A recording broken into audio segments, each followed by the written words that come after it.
नमस्कार दोस्तों, मैं हूं रामेंद्र सिंह चौहान। आम आदमी पार्टी के मुखिया और दिल्ली के मुख्यमंत्री अरविंद केजरीवाल सलाखों के पीछे हैं। इसके पहले दिल्ली के उप मुख्यमंत्री मनीष सिसोदिया और सांसद संजय सिंह जेल की हवा खा रहे हैं। इनके साथ दिल्ली के एक और मंत्री सत्येंद्र जैन भी सलाखों के पीछे हैं। इस तरह से यूं कहें कि दिल्ली सरकार का एक बड़ा हिस्सा मुख्यमंत्री सहित सलाखों के पीछे है। अब जो हालात दिख रहे हैं उसमें दिख रहा है कि कहीं दिल्ली सरकार के एक और मंत्री को जेल ना जाना पड़े। जी हां, दिल्ली हाई कोर्ट ने साफ तौर पर दिल्ली सरकार के स्वास्थ्य मंत्री को चेतावनी अभी दी है कि कोई हिचक नहीं होगी स्वास्थ्य मंत्री को जेल भेजते हुए यदि स्वास्थ्य मंत्री यानी दिल्ली सरकार के स्वास्थ्य मंत्री ने अपना रवैया नहीं बदला, अपना काम करने का तौर तरीका नहीं बदला और अहंकार को नहीं छोड़ा, तो निश्चित रूप से दिल्ली हाई कोर्ट यानी दिल्ली उच्च न्यायालय उनको यानी सौरभ भारद्वाज को, स्वास्थ्य मंत्री सौरभ भारद्वाज को जेल भेजने में कोई हिचकिचाहट नहीं बरतेगी और ना कोई हिचक होगी। जी हां, फिलहाल दिल्ली उच्च न्यायालय ने अभी स्वास्थ्य मंत्री सौरभ भारद्वाज को केवल चेतावनी दी है। अब इस तरह से देख सकते हैं और कह सकते हैं कि दिल्ली सरकार के एक एक मंत्री या यूं कहें कि आम आदमी पार्टी का एक एक नेता धीरे धीरे या तो सलाखों के पीछे जा रहा है या जेल की हवा काट रहा है। तो कहीं अब ऐसा ना हो कि दिल्ली सरकार के स्वास्थ्य मंत्री सौरभ भारद्वाज को भी जेल जाना पड़े।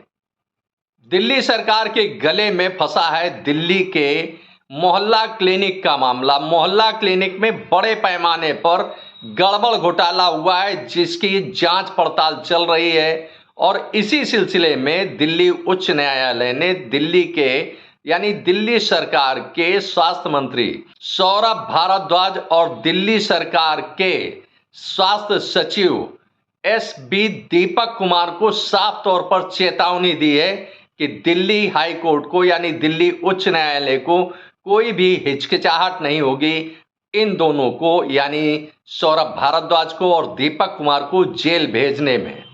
दिल्ली सरकार के गले में मोहल्ला क्लिनिक की जांच पड़ताल का मामला फंसा है, यानी यूं कहें कि दिल्ली के मोहल्ला क्लिनिक में जो धांधली हुई, जो गड़बड़ियां हुई हैं, वह मामला अब दिल्ली सरकार के गले में बुरी तरह से फंस गया है। भ्रष्टाचार व अन्य इस तरह के मामलों की जांच पड़ताल करने वाली एजेंसी एसीबी ने जांच पड़ताल की है। उसमें चौंकाने वाले तथ्य सामने आए हैं दिल्ली मोहल्ला क्लिनिक के। जो मामला संज्ञान में आया है वह यह है कि 2023 में यानी फरवरी 2023 से दिसंबर 2023 की अवधि में दिल्ली मोहल्ला क्लिनिक में 22 लाख से अधिक जांच पड़ताल की गई, यानी लैब टेस्ट किए गए 22 लाख से अधिक। अब दिल्ली सरकार के पास अपनी कोई प्रयोगशाला नहीं है जहां टेस्ट किए जा सके, लिहाजा दिल्ली सरकार ने 2 निजी पैथोलॉजी यानी प्रयोगशालाओं को हायर किया है। हायर से आशय यह है कि दिल्ली सरकार और इन 2 निजी प्रयोगशालाओं के बीच एक अनुबंध हुआ है जिसके तहत 100 रुपए से लेकर 300 रुपए तक की राशि का भुगतान प्रयोगशाला को दिल्ली सरकार करती है प्रति टेस्ट के लिए। अब फरवरी 2023 और दिसंबर 2023 के बीच में 22 लाख टेस्ट हुए और इन 2 प्रयोगशालाओं में यह सभी टेस्ट कराए गए। इसके एवज में दिल्ली सरकार ने इन 2 प्रयोगशालाओं को 4 करोड़ 63 लाख रुपए का भुगतान किया। लेकिन शिकवा शिकायत जब सामने आई तो एसीबी ने इसकी जांच पड़ताल की, जिसमें मामला सामने आया कि 65,000 से अधिक टेस्ट या तो हुए नहीं या फर्जी हुए या गलत तौर तरीके से किए गए। अब यह मामला दिल्ली सरकार के गले में फंसा है, क्योंकि एसीबी ने जो जांच पड़ताल की है उसमें 65,000 से अधिक लैब टेस्ट हुए ही नहीं, या उनमें गड़बड़ियां की, उनमें घालमेल किया। लिहाजा यह करोड़ों रुपए का गड़बड़ घोटाला एक बार फिर दिल्ली सरकार के गले में फंस गया, या यूं कहें कि आम आदमी पार्टी के गले में बुरी तरह से फंस गया। मामला जब दिल्ली उच्च न्यायालय के सामने पहुंचा तो दिल्ली उच्च न्यायालय ने साफ तौर पर दिल्ली सरकार को एक निर्देश जारी किया कि इसके लिए एक कड़ा कानून बनाए, जिसके तहत कोई गड़बड़ी सामने ना आने पाए, या यूं कहें कि कोई गड़बड़ी ना होने पाए। लेकिन दिल्ली सरकार ने, यानी आम आदमी पार्टी की दिल्ली की सरकार ने हाई कोर्ट दिल्ली के इस आदेश का, इस फैसले का, इस निर्देश का कोई अनुपालन नहीं किया, बल्कि उसे नजरअंदाज किया। अब इस पर दिल्ली उच्च न्यायालय ने दिल्ली के स्वास्थ्य मंत्री सौरभ भारद्वाज और दिल्ली सरकार के स्वास्थ्य सचिव एसबी दीपक कुमार को कड़ी फटकार लगाई है।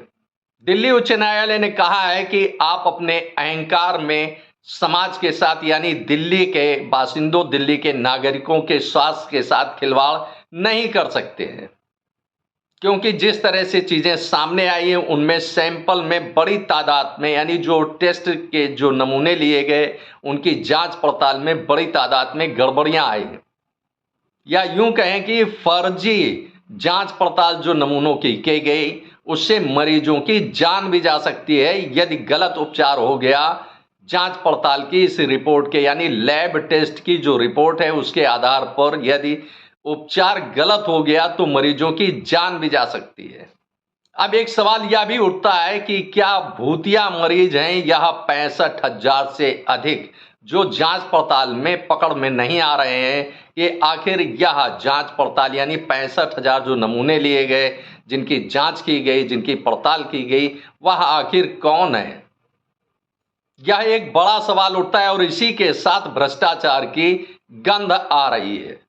दिल्ली उच्च न्यायालय ने साफ तौर पर दिल्ली सरकार के स्वास्थ्य मंत्री सौरभ भारद्वाज और दिल्ली सरकार के स्वास्थ्य सचिव एसबी दीपक कुमार को साफ तौर पर कहा है कि आप दोनों लोक सेवक हैं, यानी जनता के सेवक हैं, और आप अहंकार बनाकर नहीं रह सकते हैं।